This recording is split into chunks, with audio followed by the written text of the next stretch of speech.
Evening, wherever you are across this great world of ours. Um, I'm trying to be more religious about putting some videos on my YouTube page. And I was talking to a colleague today, someone that was asking me about what are the top 10 lakes in North America, especially in Canada and United States. And when I was thinking about this, I had some notes on that, but um, I'm going to list these. But when we're talking about freshwater lakes, especially in North America, and then when we get up to the upper parts of Canada and etc., supply about 21% of our fresh water or drinking water. And these lakes and these waterways need to be protected for drinking water. And we're blessed in that aspect that we have these waterways that can be used for fresh water as long as we refill them or don't deplete them, like in the Aral Sea, over in Russia, where they took that sea, and during Stalin they tried to turn it into agriculture, namely cotton, and grew cotton there. And now they're so with the Aral Sea drying up, they're having consequences now up in the mountains there, the glaciers and the snow-capped mountains are melting because of the fact of that, since the Aral Sea is almost completely depleted, is taking the dust and the salt water, because especially in the summer months, and deposited it in the mountains, which it has salt intake in it, which then creates more of a rapid depletion of the glaciers up in the mountains. So, with that said, we, the top 10 lakes in North America, this is like the late night with David Letterman. The top 10 lakes are in this order from size to basically the smallest size.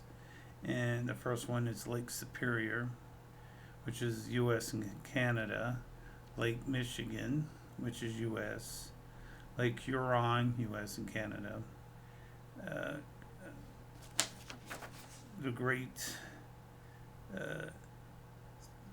Shale Lake, the Great Bear Lake, Lake Erie, which is U.S. Canada. Lake Slave Lake and Lake Bear Lake are both in Canada. Lake Ontario, which is U.S. and Canada. Lake Tahoe, which is in the United States. And Crater Lake, and the final one's Lake Champlain. The one thing that sticks out of my mind about it, especially with this list, is the fact of the matter is two water bodies are west of the 100 meridian point, and those are Lake Tahoe and the Great Crater Lake. Crater Lake, Lake Tahoe is like Nevada, California on the bases there. Beautiful lake if you ever see it. Same thing with Crater Lake. Both of them have been very fortunate to see both lakes. But Crater Lake's located like in northern parts of California, southern Oregon. And both of those lakes out west are specifically, I believe, Crater Lake, uh, affects the waterways up in northern, like I said, northern California, parts of Oregon, and like I said, Lake Tahoe, which is, basically part of, the eastern slopes of the Sierra Nevada. Excuse me.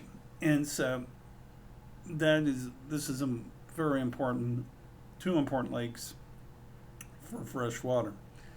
the issue becomes, if you notice, 8 of the 10 lakes are in the what I call eastern forest region, and namely they're up in the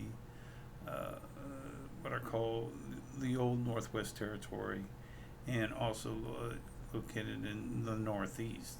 So in essence, that water is in that state. The issue or states like predominantly New York, Pennsylvania, Ohio, Indiana, Illinois.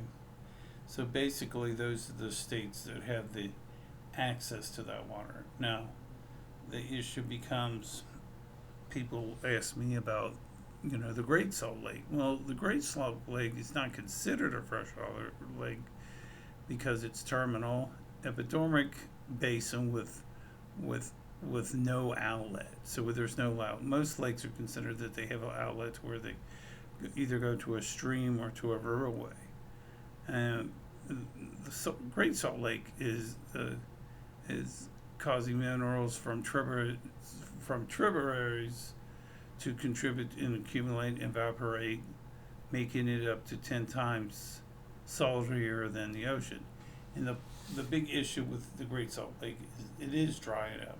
Now there's shrimp brine, which is used in dog food, and I believe cat food too. But the issue becomes it's drying up, and then with that evaporation, just like the aerial sea, the issue becomes you're putting salt and minerals or toxins up into the air, which causes issues of pollution, air pollution.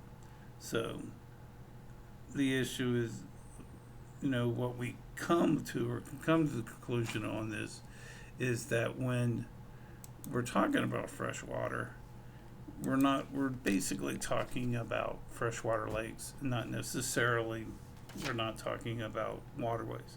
For instance, like I said, somebody was asking me tonight at dinner time was asking me a question about the Colorado Compact, and though they asked me a question concerning,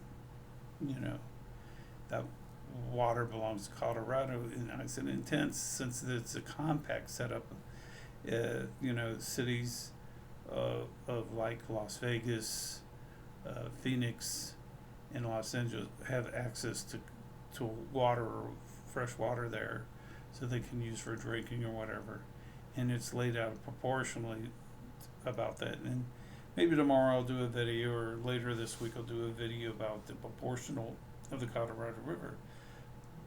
But the concern of mine right now with all that concerning that is right now, in the East.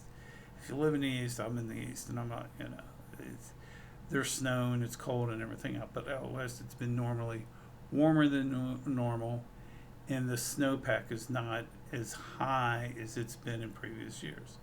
So this could lead to what, we consider what I call a mega drought. So in other words, with agriculture and other needs out there, the issue becomes, will this water be accessible? And it depends, like I said.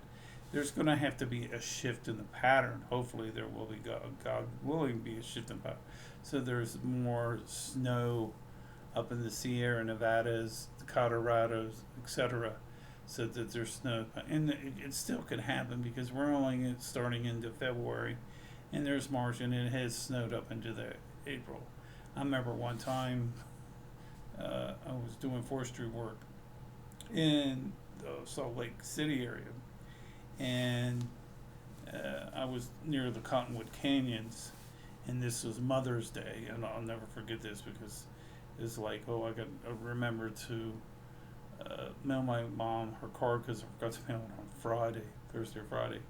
But I remember it had snowed up into the mountains, the Walshess Mountain, and the cars were coming down out of the mountains with like 8 to 10 inches of snow on it. And to me, that was like, oh my gosh, I can't believe that Mother's Day and there's snow up in the mountains. So, like I said, this is typical when we talk about the mountains. Anyway, these are just some food for thoughts, And please like and subscribe to my channel. Feel free to reach out to me at North America's Safe and Clean Water at yahoo.com. I'll post the email on the account.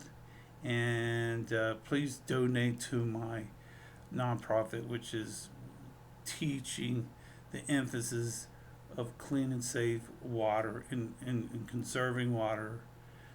And what I want to do is teach not only children, but I want to set up a couple educational programs, but also senior citizens, like retirement homes, also civic centers, etc., the value of clean and safe water and the conservation of water. Anyway, folks, any questions, feel free to reach out to me, and have a nice day, and talk to you soon.